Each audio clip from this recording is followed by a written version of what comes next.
Hello and welcome. For those of you who tuned into our last episode with Ian, you'll know that this is the final episode of Selah Time to Pause. And what a run it's been.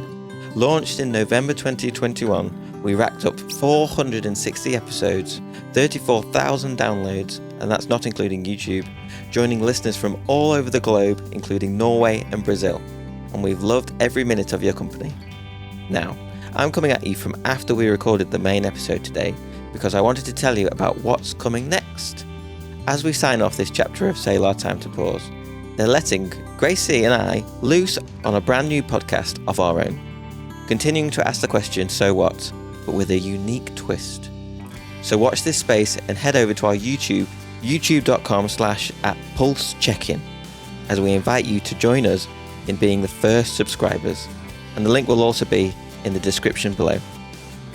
So now that you've had a chance to pause this and gone over to YouTube to subscribe to that channel, I'll hand you back to me and Gracie.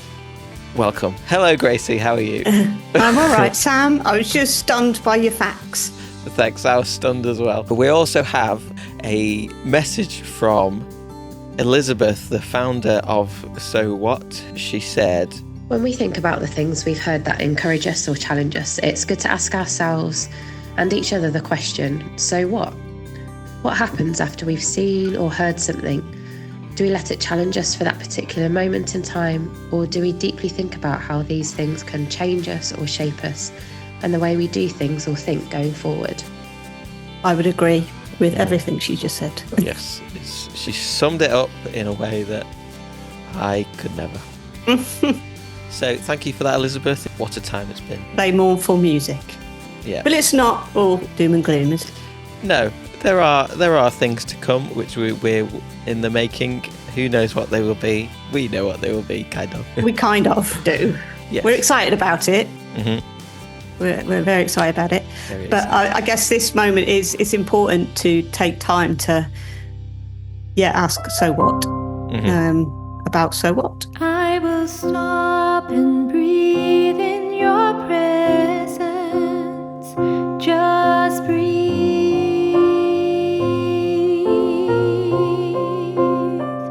Just breathe.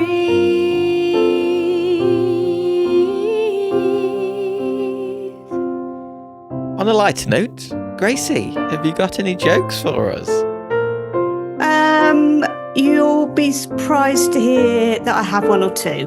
Oh, what, only one or two? Well, and some more. Okay. I was always bad at maths. Are you ready?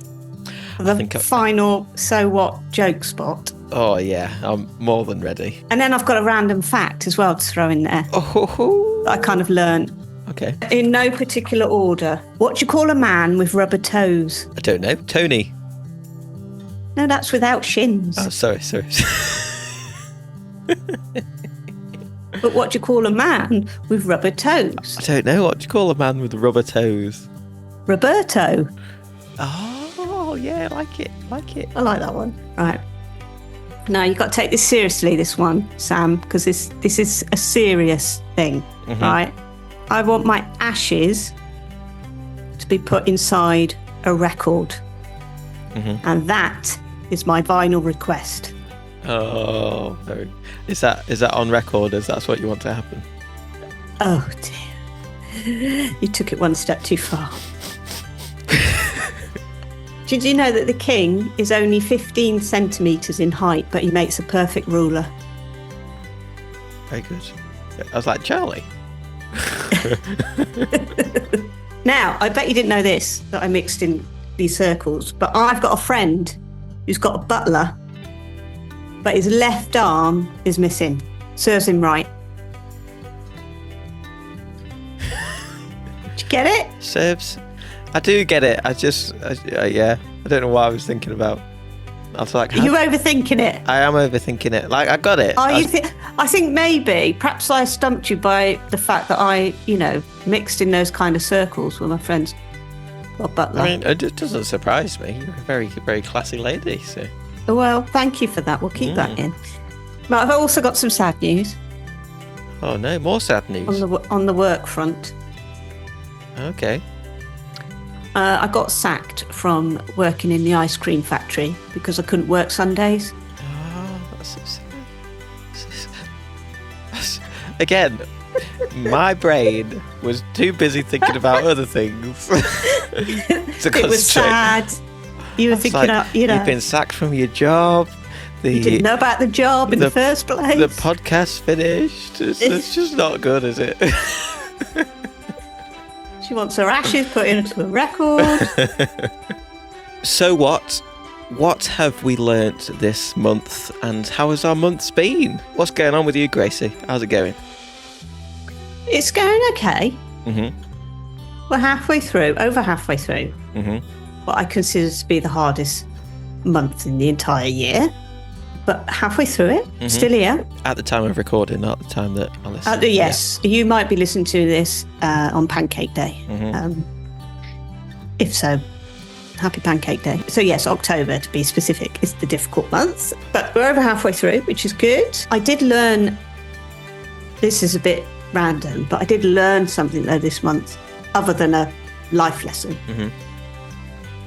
Did you know that crisps, the best before date is always a date that lands on a Saturday? Is that true? It's true.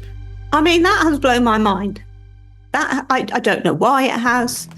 I don't know why they do that. Is that because crisps are only made on a certain day in the week, which will It must be. Which will always mean that the amount of days after will always lead to a Saturday. It's got to be, innit? All roads lead to Saturday. Yeah. Hallelujah. And Sunday's coming. No, that's something else. Wait there. You can Get some fact check crisps. me if you want. Oh, that's a good I'm gonna idea, get some yeah. crisps. We'll get some crisps. This way proves me wrong. Here's a moment of truth. This could let me down now. Can you just tell me the brand as well? Because I Yeah. think this might make a difference. Okay, I've got a selection, actually. Good idea. After that clock wipe that we just had. Yeah. What do you want first? I've got some pop chips. Aldi special pop chips. Oh, hang on. I've got Walker's Monster Munch. No, like back off. What are Right. Come on. You're saying they're not crisps?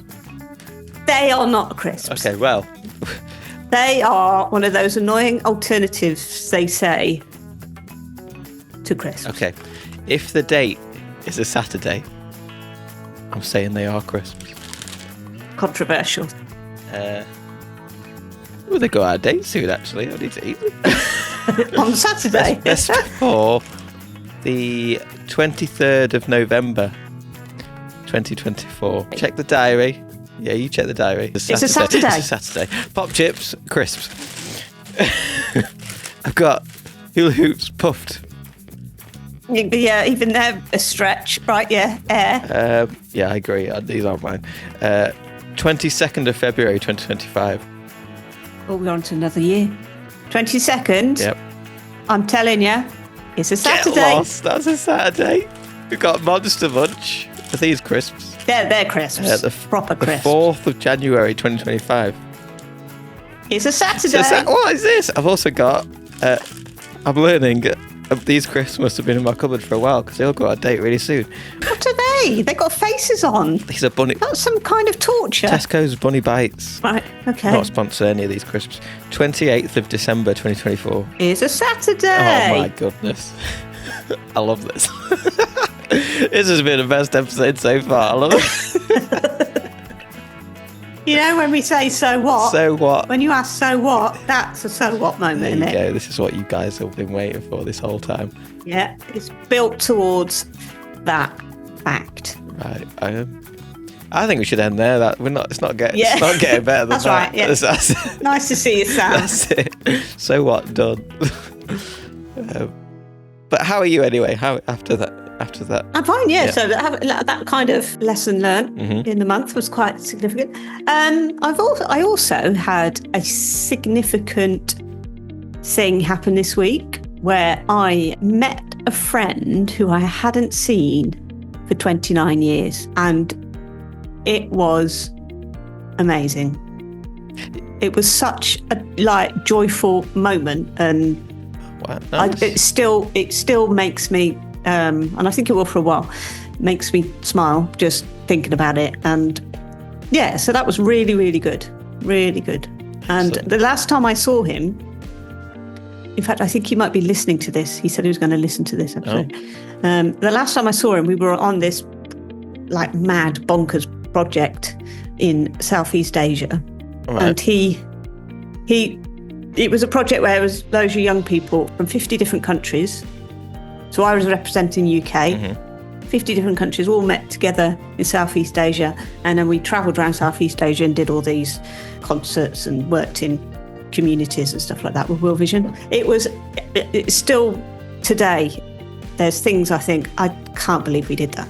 But so he was there, he was one of the ambassadors. So to meet him here, 29 years later, having had that experience together, but then had like a whole nother life in between that, I went a bit apprehensive thinking, you know, what's it going to be like? And I mean, we've been in touch, we kept in touch over WhatsApp and stuff like that.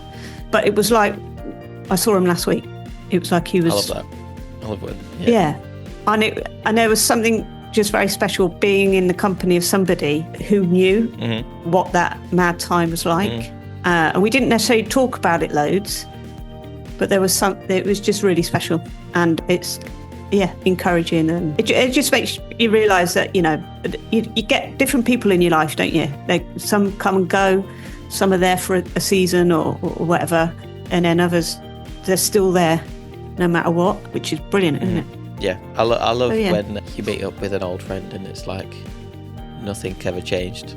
The sign of a true friendship. Yeah, love it. So yeah, we're not going to leave it 30 years to meet next time. Good. So yeah, that's kind of been like in a potentially very difficult month, has been injected with some nice light and good times. So yeah, definitely. What about you, Sam? That's a great question. October saw the first birthday of my daughter, which was fun. Hey. Yeah, can't believe she's been in our lives for a whole year. She's still functioning like a human, so you're doing really well. She's still alive. She's still loving life, I hope. Oh, I'll tell you what she did that was funny. My daughter loves grapes. It's become a new favourite fruit. It used to be strawberries, now it's grapes. Yesterday she did some funny things with grapes. We went round the supermarket, I pushed her in the trolley. She loves being in the trolley because it's all rickety and she goes like this and giggles. And when we were in the queue was taking a while. The guy on the checkout wasn't the quickest, but he got the job done. You definitely weren't in Aldi or Lidl then. I was in Tesco, yeah. Not a sponsor. Other supermarkets are available. But the lady in front had like 3 punnets of grapes on the conveyor belt. And I pushed Maisie slightly forward so I could empty the trolley. And she's grabbing the grapes off the conveyor belt and just trying to open them. I was like, no, you can't. They're not yours. And then I took them off and put them back. And she's crying like she's like, I want the grapes. She didn't say that, obviously. But she did in a physical expression. Yeah, so I had to... Luckily, I had some raisins in my bag, so I gave her some raisins. She was all right about that. At least she didn't reject the raisins. Yep. What's wrong with these grapes? So you're going to say she shoplifted them? I guess she nearly did, yeah. But yeah. She needs to work on a kind of stealth way of moving about to do it without you seeing or the person who's got it. Not that I would encourage shoplifting, but if she's going to do it, she's got to do it I feel well. like if you're that young, you could almost get away with it. You get away with it. When my brother apparently was, because I'm younger than him, so I don't remember, was in a pram.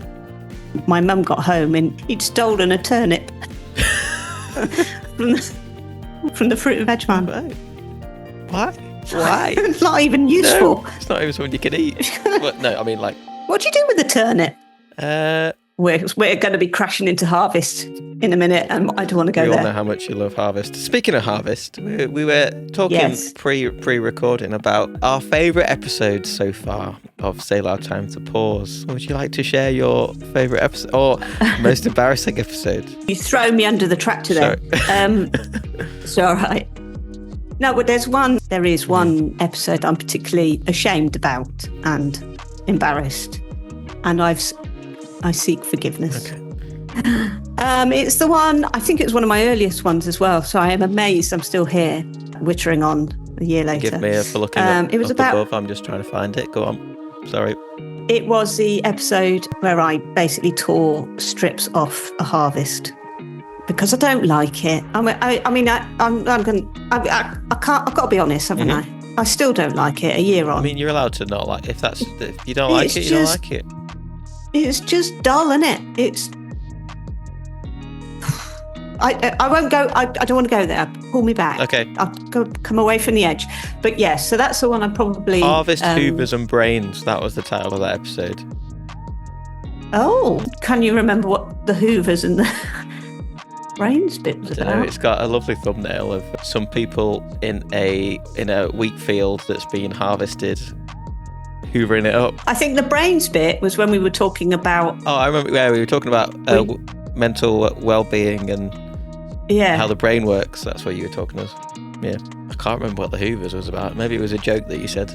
Maybe you said to me about harvest. Just suck it up. maybe, yeah. But that's the other side of it. Is it does make me realise that we have been able to just talk about anything. As in, there's been quite a lot of freedom to do that. You know, it's not all been intense and. Yeah. I think it's nice to talk about our faith and our lives in a light-hearted way. I think sometimes that's the best way to get through life. Or Yeah. It just makes it real, isn't it? Because life is full of happy moments, tricky moments. You know, if we came here and were chatting about all seriousness and our faith in a serious manner, I don't think we would be doing our personalities justice. That's not authentic. It's not who we are, is it? So. I think we'll come on to it later, but actually that when we talk about scripture and stuff is about one of the stories that I've been focusing on. It's quite a funny story, and I don't know if I'm just taking it from a funny angle, but I think there's quite a lot of humour to be found in the story I've been looking at, and it's not to take away the significance of things. I think we all need a bit of joy, don't we? We all need a bit of light. Yep. One of my favourite sayings, I think I've said it on the podcast many times, is blessed are those who can laugh at themselves, but they will never cease to be amused. And I just think that's enlightening. Absolutely. What was your favourite episode for any reason? Whether it's significance or... I think I was thinking way back to... And I put it on to listen to very briefly because I found it very hard to listen to. The very first episode that I appeared on was 001B, Musical Musings, about This Is Amazing Grace. And from the first episode of one Amazing Grace to the last episode of another Amazing Grace. There you go. That links to what we talked about last month, doesn't it? Yeah, showing off is in the name. And I think how far we've come in the Selah podcast since then. Whenever people said, "Oh, I'm going to go listen to your podcast and I'm going to listen to it from the start because I'm committed," I always go, "No, don't do from the start. Yeah. Just listen to the ones that are released now, and then you'll be all right." But yeah, that's good. Yeah. It's authentic. Yeah, definitely. That all started up. And if you want to listen to them all the way through, you'll be there a while. I suggest you start backwards. If you start backwards, does it say something else? Is there a hidden message in there? In reverse, yeah. I was in kind of a moment of reflection about the whole so what thing. I think it would be hard for us to not mention the man with the fewest letters in his name. Oh, yeah. But the greatest amount of suffering, and that was Job. And I think it highlights to me just having that opportunity to reflect on stories, or it kind of encouraged me to look further into the themes and the messages in scripture and stuff. And not kind of the one that did that the most for me was Job, which is quite something because that's not an easy life to look closely at, is it? Yeah, definitely. And I think especially considering the amount of time that we looked at Job and the amount of times that now, after looking at Job for that long, I think in my life, like how it's impacted my faith journey as well. Like I would never have looked into Job that in depth if it wasn't for this podcast. And is there anything specific, like if you're thinking about your faith, of how that has impacted you? Sometimes I doubt faith. I think I need to think about how to say what I want to say. Is it like almost giving yourself permission, or not beat yourself up by the fact that you doubt? Yeah, I think so. And in that, within that doubt, you then discover what it's like to kind of counteract that doubt. So rather than doubting and going, "All right, okay, I can't think about that now because I doubt that's even true." Do you find that it pushed you more towards finding out more to counteract that doubt? Yeah. And I think just pondering on Job's suffering, and like the guy still trusted, and like listening to his friends' reactions to what he was going through, and like you say, having that ability to talk to God openly and honestly about how I'm feeling, rather than just pretending that it's all right, I think has impacted my relationship with God, and also my leadership abilities, I guess, in terms of having that honest and open communication between people, not just who I lead or who lead me. It makes the relationship work better. Yeah. Like you can't help somebody if you don't know their needs or don't know they're upset. Like being more authentic, isn't it? And because there's loads, isn't it? And rightly so. There's just as you were talking then, there's a lot in about mental health, in that whole thing of. I know why people say it, but it does grate me a bit. When people say it's okay not to be okay. I do get that. It is okay not to be okay, but to not be okay is not okay. Yep. We're created for so much more, but also there's quite a lot of emphasis on being open about mental health and talking and asking the right questions and asking the second question. So if you say, are you okay? And then the person answers, and you ask them the second time, are you really okay?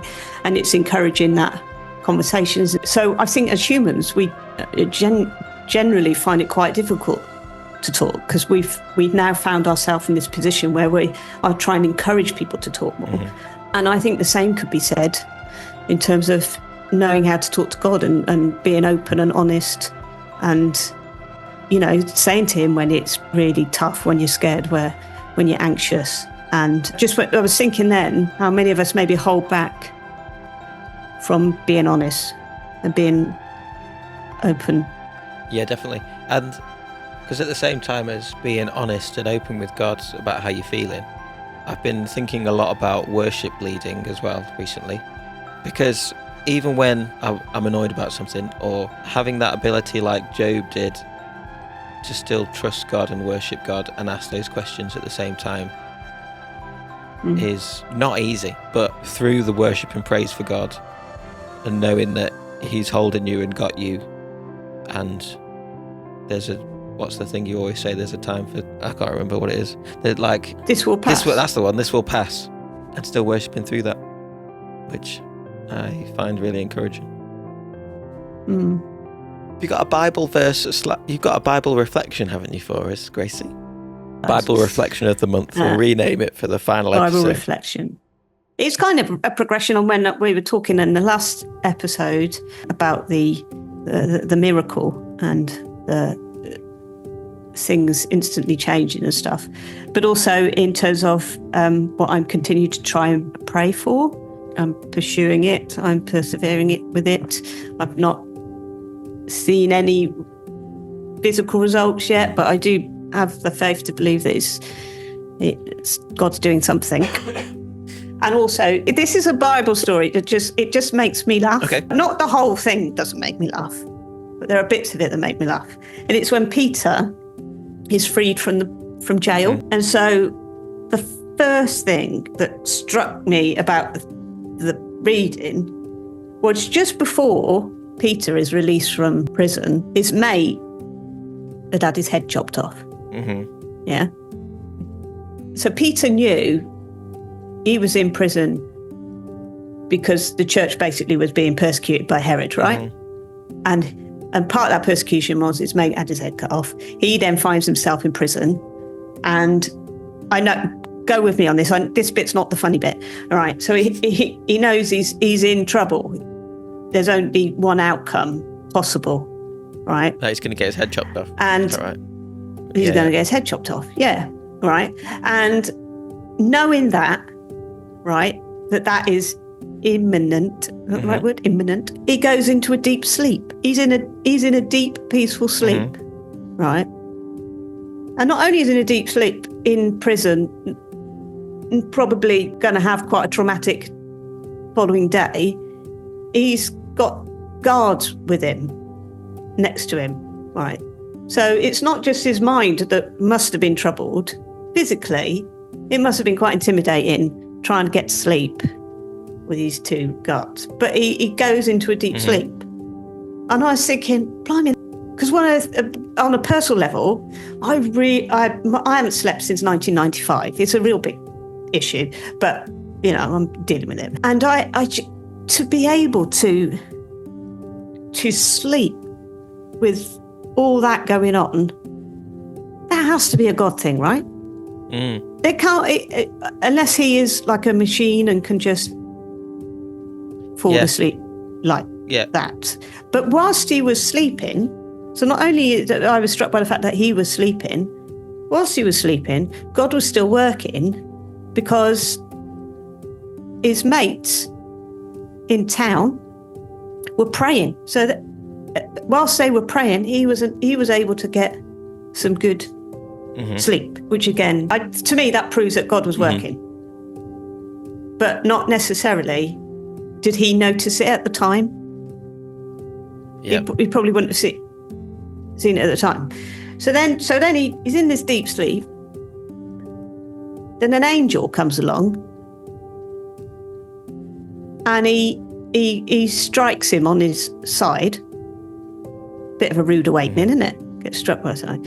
So again, I'm thinking, okay, so an angel. When you think of an angel, what do you think of, Sam?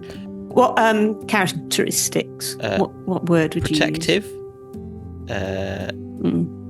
Messengers. Yeah, I would think of protection. What you were saying about being quite strong. So this angel has gone from being a protector to striking him awake.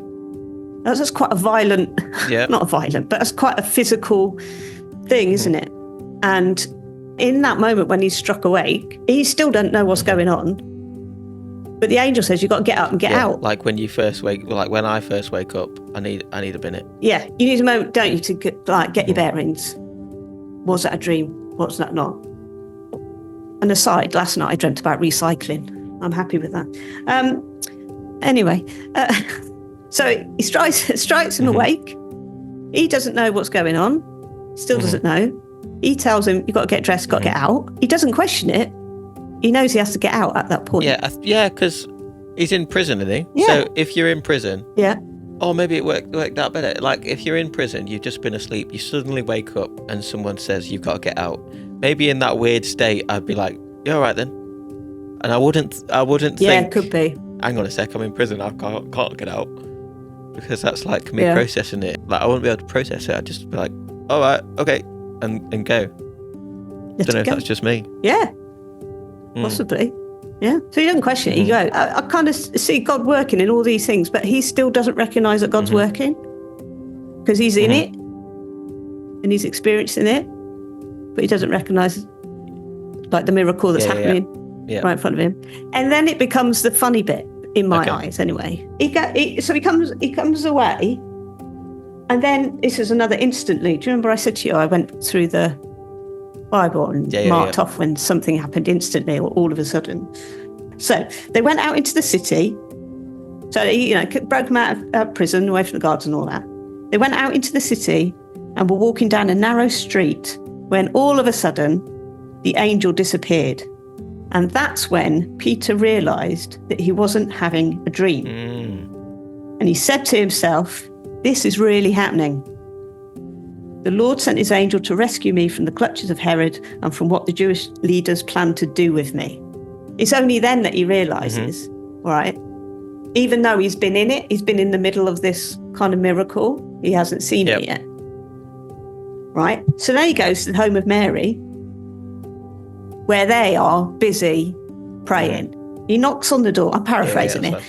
He knocks on the door, and a young servant girl named Rose got up to see who it was. When she recognised Peter's voice, she was so excited that she forgot to open the door. She forgot. But ran back inside the house to announce Peter's standing outside. I think that's brilliant. Don't you? Yeah. He's like, this has happened. I need to tell somebody. He knocks on the door.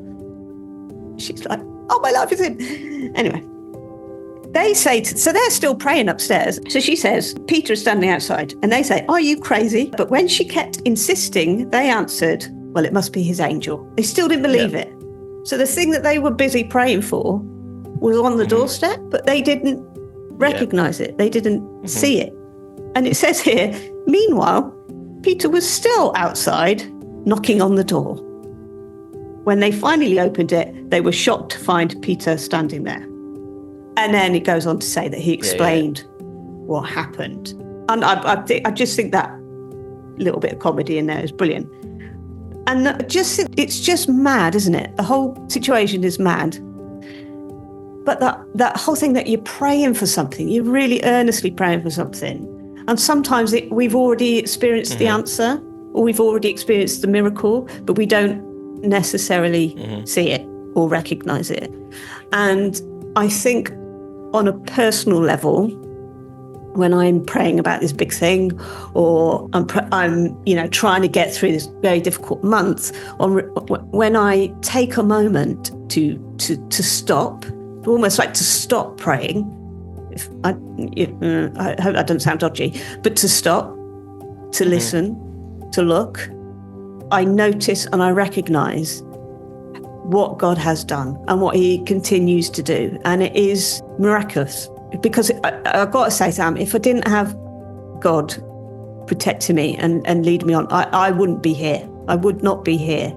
If I had succumbed to the kind of like other human feelings and stuff, I would have been gone a long time ago. But what I can see, when I've stopped, is that God's been protecting me, but He's also been telling me, move on, get on, move on. That's a very long answer to what is your Bible verse for the month. I mean, fantastic. Thank you. Like you say, the answer's knocking on the door. You don't realise it. I've got nothing more to add that could add anything to that story other than what you said. I'm just going to leave it there.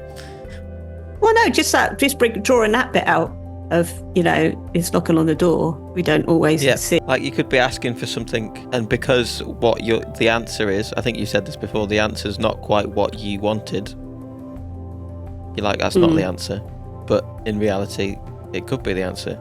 Or it's a better answer than what you thought might be the answer to what your issue or what your question might be. Yeah, because if you think about those people that were praying, they probably, well, no, I'm assuming, but I wonder if they were praying thinking the only way that this can happen is for there to be loads of noise and commotion to break free from a jail. It's got to be big. But actually, that wasn't how it happened. Loads of time has to pass, and the person who's in charge of the jail says, right, no, he's not. We're just going to let him go.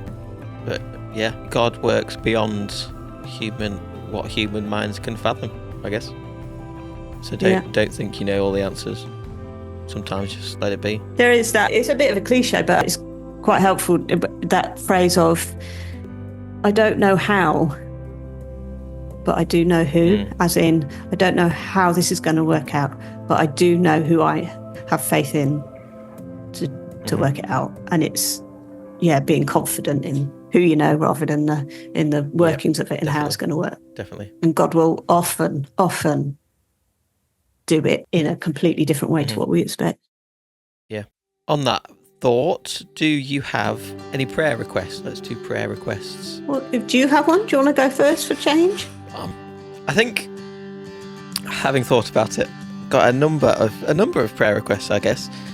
In a few weeks, the Salvation Army are putting on a worship conference on the 23rd and 24th of November. Basically, a bunch of people from the Salvation Army getting together and chatting about worship and sharing our skills and learning together. Is it only musicians that can go? I don't think so. I think it's mainly for people who lead worship in their churches or are part of the leading of worship in their churches. So I think it's mainly for musicians and people who do that, but I'm sure it's open to worshippers as well. But it's about bringing a community of people in the Salvation Army together to chat and to hone the craft of leading worship and just to grow in that together, creating a sense of unity. Cool. And I'm a guest speaker. What a joke that is. Doing a session on guitar playing with one of my good friends, Dan Bate, and also speaking a bit about Abide Worship, which is on our main Plexus YouTube channel. It's been paused for a little bit, sadly, but it is coming back with a vengeance. So watch this space for Abide Worship. Not a vengeance, you know what I mean? So, and I guess that leads nicely into prayer for what Plexus Salvation Army will be going forward, as the podcast is ending, Selah Time to Pause is ending, and it's going into something new. So pray for us and watch this space as to what's going on. And going to keep going. I've got a new team member who I'm sure you'll see on some upcoming videos on the main Plexus YouTube channel and also on Plexus Resources. Make sure to subscribe. What about you? I would like to get to the end of the month intact, mentally, physically, and spiritually. I've got every hope that I will, but yes, I would like to do it in the calmest way possible. Let's say that. Yeah. Yeah. Amen. That would be great. And so obviously if you're listening or you're watching and something you've heard or you feel prompted to think about or ask for prayer about, then please do get in touch. We want to support one another, and you can do that in various ways, which Sam will put up on the link. Email us at plexus@salvationarmy.org.uk or messages on Facebook, Instagram. And just to encourage, could be as big or small as you want. It's what's important to you and you feel that you want prayer for. And also, it would be really encouraging to hear those who've heard or had a answer to prayer. Feel free to share those stories as well, because it's always encouraging to hear those. You could also put them in the comments of YouTube, but I understand that that's quite an open place, so don't feel pressured to do that. Or simply put an amen in the comments if you've been praying along with us. Amen. Now, some of you may be listening and thinking, they've not done a pick of the pops this month. Well, we've only had one song to choose from this month. It was With All My Heart, sung by the International Staff Songsters of the Salvation Army, with a video from Plexus Resources, our secondary YouTube channel, which seeks to resource the church with worship videos to fulfill their needs, basically, lyric videos and all sorts of stuff. Subscribe to that channel. It would be really useful for us. Thanks. But Pick of the Pops, this month, we're just going to see Gracie's Pick of the Pops. Gracie, every month, brings to us a beautiful song to round things off. So what have you got in store for us this month, Gracie? So the song I've chosen this month is called Let You Go. It's by an artist called Jordan Felice.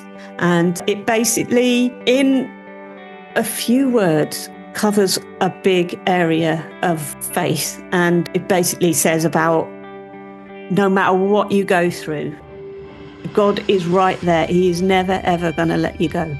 And I think that would be summing up what we've possibly learned when discussing on So What? The good moments, the tough moments, we've got faith in a God who never, ever, ever is going to let us go. He hasn't done it in the past. He's not doing it now, and he's not going to let go of us in the future. So, yeah, we can go about life confidently with that truth. He might let you walk through the valley of shadows. He might let you wander away from the shallow. And he might let you run, choose your own way, fall to your knees till you question your faith. He might let you go through the fire, but I know that God won't let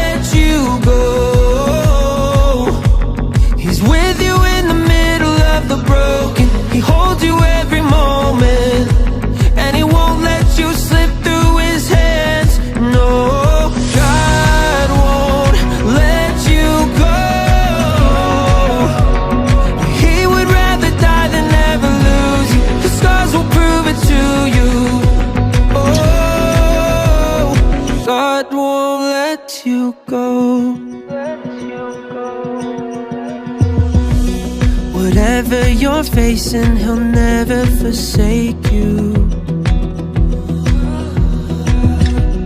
He might let you bend, but he won't let it break you. And you can't lose his love, fall out of grace. No height or depth could stand in his way. Oh, he might let you go through the fire, but I know that God won't let you go. He's with you in the middle of the broken. He holds you every moment, and he won't let you slip through his hands. No, God won't let you go. He would rather die than ever lose you. The scars will prove it to you. Oh, God won't let you go.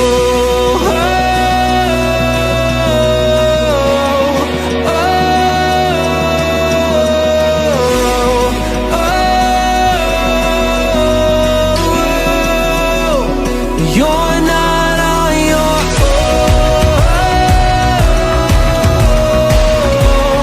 Oh, he's holding you so close. Oh,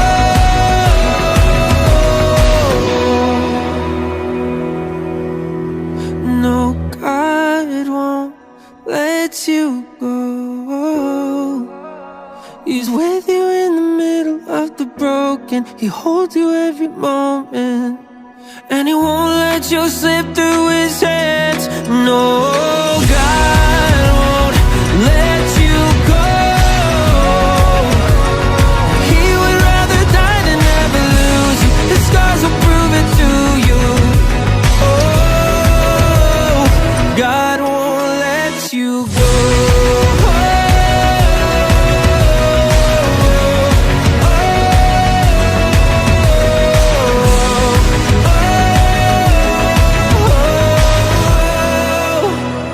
God won't let you